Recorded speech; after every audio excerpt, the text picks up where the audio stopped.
புதுச்சேரியில் கொலை செய்யப்பட்ட குழந்தையின் மாதிரிகள் DNA பரிசோதனைக்கு அனுப்பப்பட்டுள்ளது. அதன் முடிவுகள் வந்த பின்னர் தான் கொலையாளிகள் மீது நடவடிக்கைகள் துரிதப்படுத்தப்படும் எனவும், இந்த வழக்கை கையாண்ட ஆய்வாளர் காவலர்கள் சிலர் பணியிட மாற்றம் செய்யப்பட உள்ளதாக துணைநிலை ஆளுநர் தமிழிசை தெரிவித்துள்ளார். அஞ்சலி செலுத்த வந்த கவர்னருக்கு எதிர்ப்பு. சிறுமியின் உடலுக்கு அஞ்சலி செலுத்த வந்த கவர்னர் தமிழிசைக்கு பொதுமக்கள் கடும் எதிர்ப்பு தெரிவித்து அவரது காரை வழிமறித்து போராட்டத்தில் ஈடுபட்டனர். முத்தியால்பேட்டையில் படுகொலை செய்யப்பட்ட சிறுமியின் உடலுக்கு காங்கிரஸ் கட்சி சார்பாக மலர் வளையம் வைத்து அஞ்சலி செலுத்தப்பட்டது. படுகொலை செய்யப்பட்ட சிறுமி உடலுக்கு திமுக சார்பாக மாநில அமைப்பாளர் சிவா தலைமையில் சட்டமன்ற உறுப்பினர்கள் அஞ்சலி செலுத்தினர். புதுச்சேரி திருக்காஞ்சி அடுத்த புது பூஞ்சோலைக்குப்பம் கிராமத்தில் எழுந்தருளி உள்ள ஸ்ரீகாளிய பெருமாள் ஆலயத்தில் 65ஆம் ஆண்டு மயான கொலையை முன்னிட்டு கொடியேற்ற நிகழ்வு நடைபெற்றது. புதுச்சேரியில் கொலை செய்யப்பட்ட குழந்தையின் மாதிரிகள் DNA பரிசோதனைக்கு அனுப்பப்பட்டுள்ளது. அதன் முடிவுகள் வந்த பின்னர் தான் கொலையாளிகள் மீது நடவடிக்கைகள் துரிதப்படுத்தப்படும் எனவும், இந்த வழக்கை கையாண்ட ஆய்வாளர் காவலர்கள் சிலர் பணியிட மாற்றம் செய்யப்பட உள்ளதாக துணைநிலை ஆளுநர் தமிழிசை தெரிவித்துள்ளார். புதுச்சேரி முத்தியால்பேட்டை சோழிநகர் பகுதியில் சிறுமி கொலை செய்யப்பட்ட வழக்கு சம்பந்தமாக துணைநிலை ஆளுநர் தமிழிசை சவுந்தரராஜன் காவல்துறை உயர் அதிகாரிகளுடன் இன்று ஆலோசனை நடத்தினார். ஆளுநர் மாளிகையில் நடைபெற்ற இக்கூட்டத்தில் DGP சீனிவாஸ், DGP சின்கா மற்றும் முதுநிலை காவல் கண்காணிப்பாளர்கள் பங்கேற்றனர்.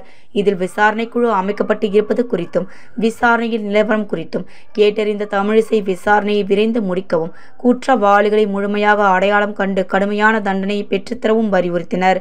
இந்த கூட்டத்திற்கு பிறகு செய்தியாளர்களை சந்தித்த துணைநிலை ஆளுநர் தமிழிசை சிறுமி உயிரிழப்புக்கு தொடர்பாக சிறப்பு குழு அமைக்கப்பட்டுள்ளது. இக்குழுவிற்கு கலைவாணன் IPS தலைமை வகித்து விசாரணை செய்வார். நேற்று முதலே அவர் விசாரணையை துவக்கிவிட்டார் என்று தெரிவித்தார். கஞ்சா விற்பனையை கட்டுப்படுத்த கடுமையான நடவடிக்கைகள் எடுக்க அறிவுறுத்தப்பட்டுள்ளது. சென்னை சாதி கூட்டாளிகள் சிலர் இங்கு உள்ளார்கள். எந்த கட்சியில் சாதிக் இருந்தாரோ அந்த கட்சிக்காரர் இந்த சம்பவத்திற்கு எதிர்ப்பு தெரிவித்து வருகின்றனர். ஆனால் அவர்கள் உடன்தான் சாதி கூட்டாளிகள் சிலர் உள்ளனர். அவர்கள் குறித்து விசாரணை செய்து கைது செய்ய உள்ளோம் என்றார். தொடர்ந்து பேசியவர், குழந்தை உடல் உறுப்பு அழுகிய நிலையில் கண்டெடுக்கப்பட்டதால் அவரது மாதிரிகள் DNA பரிசோதனைக்கு அனுப்பப்பட்டுள்ளது. அதன் முடிவுகள் வந்த பின்னர் தான் கொலையாளிகள் மீது நடவடிக்கைகள் துரிதமாக எடுக்கப்படும் என்றவர், சிறுமி கொலை வழக்கு தொடர்பாக முத்தியால்பேட்டை காவல் ஆய்வாளர் மற்றும் சில காவலர்கள் பணியிட மாற்றம் செய்யப்பட உள்ளதாகவும், மேலும் அக்காவல் நிலையத்தில் பணிபுரியும் சில காவலர்கள் குறித்து விசாரணை செய்த பின்னர் அவர்கள் மீதும் நடவடிக்கை எடுக்கப்படும் என தமிழிசை அவர்கள் தெரிவித்தார். அஞ்சலி செலுத்த வந்த கவர்னருக்கு எதிர்ப்பு. சிறுமியின் உடலுக்கு அஞ்சலி செலுத்த வந்த கவர்னர் தமிழிசைக்கு பொதுமக்கள் கடும் எதிர்ப்பு தெரிவித்து அவரது காரை வழிமறித்து போராட்டத்தில் ஈடுபட்டனர். புதுச்சேரியை சேர்ந்த 9 வயது சிறுமி கொலை செய்யப்பட்டு வாய்க்காலில் சடலமாக வீசப்பட்டார். அவரது உடலை கைப்பற்றிய போலீசார் ஜிப்மரில் பிரேத பரிசோதனை செய்து அவரது பெற்றோரிடம் உடலை ஒப்படைத்தனர். அவரது உடல் வீட்டிற்கு கொண்டு செல்லப்பட்டு பொதுமக்கள் அஞ்சலிக்காக வைக்கப்பட்டது. அரசியல் கட்சியினர், இளைஞர்கள், பெண்கள், கல்லூரி மாணவ மாணவியர், சமூக ஆர்வலர்கள் உள்ளிட்ட பல்வேறு தரப்பினரும் அஞ்சலி செலுத்தினர். சிறுமியின் உடலுக்கு அஞ்சலி செலுத்த கவர்னர் தமிழிசை வந்தார். அதை கண்ட பொதுமக்கள் அவரை அஞ்சலி செலுத்தாமல் வெளியேற கோரி முற்றுகையிட்டு கோஷங்களை எழுப்பி வழிமறைத்தனர். அவர்களை அப்புறப்படுத்திய போலீசார் ஒரு வழியாக கவர்னர் தமிழிசையை அஞ்சலி செலுத்த அழைத்து சென்றனர். சிறுமியின் உடலுக்கு அஞ்சலி செலுத்திய கவர்னர் பெற்றோர்களுக்கு ஆறுதல் கூறினார். அவர் மீண்டும் காரில் புறப்பட்ட போது பொதுமக்கள் கடும் எதிர்ப்பு தெரிவித்து முற்றுகையிட்டனர். கார் முன்பு அமர்ந்து மறியலில் ஈடுபட்டனர். இதனால் அங்கு பதட்டம் ஏற்பட்டது. தொடர்ந்து அதிக போலீசார் வரவழைத்து போராட்டம் நடத்தியவர்களை அப்புறப்படுத்தினர். ஒரு வழியாக கவர்னர் அங்கிருந்து அனுப்பி வைத்தனர்.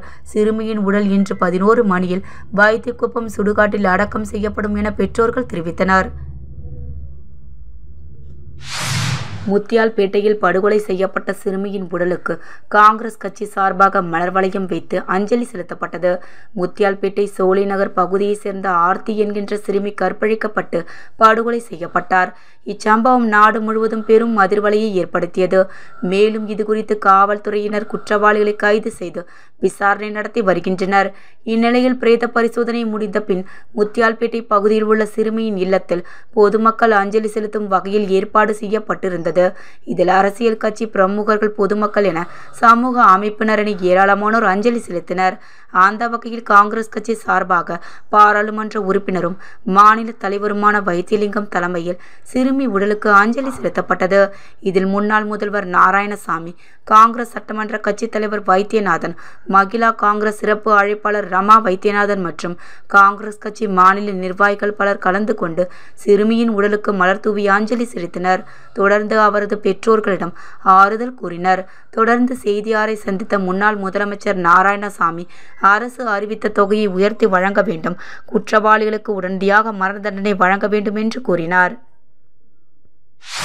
படுகொலை செய்யப்பட்ட சிறுமி உடலுக்கு திமுக சார்பாக மாநில அமைப்பாளர் சிவா தலைமையில் சட்டமன்ற உறுப்பினர்கள் அஞ்சலி செலுத்தினர். முத்தியால்பேட்டை தொகுதியில் கற்பழித்து படுகொலை செய்யப்பட்ட ஆர்த்தி சிறுமி உடலுக்கு அஞ்சலி செலுத்தும் நிகழ்வு நடைபெற்றது. இதில் பல்வேறு கட்சியை சார்ந்த பிரமுகர்கள், சட்டமன்ற உறுப்பினர்கள், சமூக அமைப்பினர், பொதுமக்கள் என பாகுபாடு இன்றி அஞ்சலி செலுத்தினர். அந்த வகையில் திமுக அமைப்பாளரும் எதிர்க்கட்சி தலைவருமான சிவா தலைமையில் சிறுமியின் உடலுக்கு மலர் வளையம் வைத்து அஞ்சலி செலுத்தப்பட்டது. இதில் சட்டமன்ற உறுப்பினர்கள் சம்பத், செந்தில்குமார் மற்றும் மாநில நிர்வாகிகள் கலந்து கொண்டனர். தொடர்ந்து அவரது பெற்றோர் மற்றும் உறுப்பினர்களும் ஆறுதல் கூறினர். புதுச்சேரி திருக்காஞ்சி அடுத்த புது பூஞ்சோலைக்குப்பம் கிராமத்தில் எழுந்தருளி உள்ள ஸ்ரீ காளிய பெருமாள் ஆலயத்தில் 65ஆம் ஆண்டு மயான கொலையை முன்னிட்டு கொடியேற்ற நிகழ்வு நடைபெற்றது. இதில் ஏராளமான பக்தர்கள் கலந்து கொண்டனர். புதுச்சேரி திருக்காஞ்சி அடுத்த புது பூஞ்சோலைக்குப்பம் கிராமத்தில் எழுந்தருளி உள்ள ஸ்ரீ காளிய பெருமாள் ஆலயம் பூஞ்சோலை கவுண்டர் மற்றும் அவரது மனைவி பட்டம்மாள் ஆகியோரால் நிர்வகிக்கப்பட்டு வந்தது. அவர்களது மறைவுக்கு பிறகு அவருடைய மகனான லக்ஷ்மணன் என்கின்ற வினித் என்பவரால் இந்த கோவில் நிர்வாகம் செய்யப்பட்டு வருகிறது. இதன்படி இங்கே எழுந்தருளி உள்ள அங்காள் அம்மனுக்கு ஆண்டுதோறும் மாசி மாதத்தில் மயான கொள்ளை நடைபெறுவது வழக்கம். அதன்படி 65ஆம் ஆண்டு மயான கொள்ளை நிகழ்வு வரும் வெள்ளிக்கிழமை என்று நடைபெற உள்ளது. இதற்காக ஸ்ரீ காளிய பெருமாள் ஆலயத்தில் எழுந்தருளி உள்ள அங்காளம்மன், காளி, துர்க்கை அம்மன், சிவன், ஆஞ்சநேயர், சனீஸ்வரன், விநாயகர், முருகன் மற்றும் அல்லிமுத்து அம்மன் ஆகிய பரிவர தெய்வங்களுக்கு சிறப்பு அபிஷேக ஆராதனைகள், பூஜைகள் நடைபெற்றது. இதனைத் தொடர்ந்து கொடிமரத்திற்கு பல்வேறு அபிஷேகங்கள் செய்யப்பட்டு கொடிமரம் நடும் நிகழ்வு நடைபெற்றது. இதில் ஏராளமான பக்தர்கள் மற்றும் பொதுமக்கள் கலந்து கொண்டு சுவாமி தரிசனம் செய்தனர். மயான கொள்ளை அன்று சங்கரபாரணி ஆற்றில் இருந்து சக்தி கரகம் எடுத்து வந்து அங்காளம்மனுக்கு சிறப்பு அபிஷேக ஆராதனைகள் நடைபெற உள்ளது. அதனைத் தொடர்ந்து மயான கொள்ளை நடைபெறுகிறது. இதில் பக்தர்கள் காய்பழம் உள்ளிட்ட நவதானியங்களை இறைத்து தங்களது நேர்த்தி கடனை செலுத்துவார்கள். மேலும் நிகழ்ச்சிக்கான ஏற்பாடுகளை ஆலய நிர்வாகிகள் செய்து வருகின்றனர். சிறுமி கொலை வழக்கு குற்றவாளிக்கு அதிகபட்ச தண்டனை வழங்க வலியுறுத்தி நாளை வழக்கறிஞர்கள் நீதிமன்ற புறக்கணிப்பு போராட்டம். புதுச்சேரி முத்தியால்பேட்டை சோலைநகர் பகுதியைச் சேர்ந்த 9 வயது சிறுமியின் கொலை வழக்கில் குற்றவாளிகளுக்கு அதிகபட்ச தண்டனை வழங்க வலியுறுத்தி நாளை ஒருநாள் நீதிமன்ற புறக்கணிப்பு போராட்டம் நடத்தப்படும் என பாண்டிச்சேரி வழக்கறிஞர்கள் சங்க பொதுச் செயலாளர் கதிர்வேலன் தெரிவித்துள்ளார். கோட்டக்குப்பம் பகுதியில் ஊனமுற்ற பெண் வீட்டை இடித்தவர்கள் மீது காவல் நிலையத்தில் புகார் வழங்கப்பட்டுள்ளது. புதுச்சேரி அடுத்த கோட்டக்குப்பம் கோட்டைமேடு பகுதியில் வசிப்பவர் முருகன், வெனிலா குடும்பத்தினர். சுமார் 25 ஆண்டுகளுக்கு மேலாக அப்பகுதியில் வசித்து வருகின்றனர்.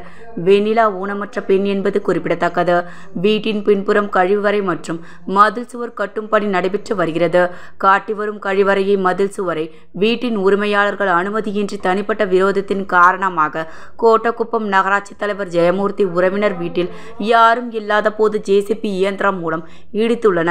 இதனை அடுத்த வீட்டின் உரிமையாளர் முருகன் கோட்டக்குப்பம் காவல் நிலையம் மற்றும் காவல் கண்காணிப்பாளர் அலுவலகத்தில் புகார் வழங்கியுள்ளனர். இதுகுறித்து போலீசார் விசாரணை நடத்தி வருகின்றனர். புதுச்சேரியில் கொலை செய்யப்பட்ட குழந்தையின் மாதிரிகள் DNA பரிசோதனைக்கு அனுப்பப்பட்டுள்ளது. அதன் முடிவுகள் வந்த பின்னர் தான் கொலையாளிகள் மீது நடவடிக்கைகள் துரிதப்படுத்தப்படும் எனவும், இந்த வழக்கை கையாண்ட ஆய்வாளர், காவலர்கள் சிலர் பணியிட மாற்றம் செய்யப்பட உள்ளதாக துணைநிலை ஆளுநர் தமிழிசை தெரிவித்துள்ளார். அஞ்சலி செலுத்த வந்த கவர்னருக்கு எதிர்ப்பு. சிறுமியின் உடலுக்கு அஞ்சலி செலுத்த வந்த கவர்னர் தமிழிசைக்கு பொதுமக்கள் கடும் எதிர்ப்பு தெரிவித்து அவரது காரை வழிமறித்து போராட்டத்தில் ஈடுபட்டனர். முத்தியால்பேட்டையில் படுகொலை செய்யப்பட்ட சிறுமியின் உடலுக்கு காங்கிரஸ் கட்சி சார்பாக மலர் வளையம் வைத்து அஞ்சலி செலுத்தப்பட்டது. படுகொலை செய்யப்பட்ட சிறுமி உடலுக்கு திமுக சார்பாக மாநில அமைப்பாளர் சிவா தலைமையில் சட்டமன்ற உறுப்பினர்கள் அஞ்சலி செலுத்தினர். புதுச்சேரி திருக்காஞ்சி அடுத்த புது பூஞ்சோலைக்குப்பம் கிராமத்தில் எழுந்தருளி உள்ள ஸ்ரீ காளிய பெருமாள் ஆலயத்தில் 65ஆம் ஆண்டு மயான கொலையை முன்னிட்டு கொடியேற்ற நிகழ்வு நடைபெற்றது.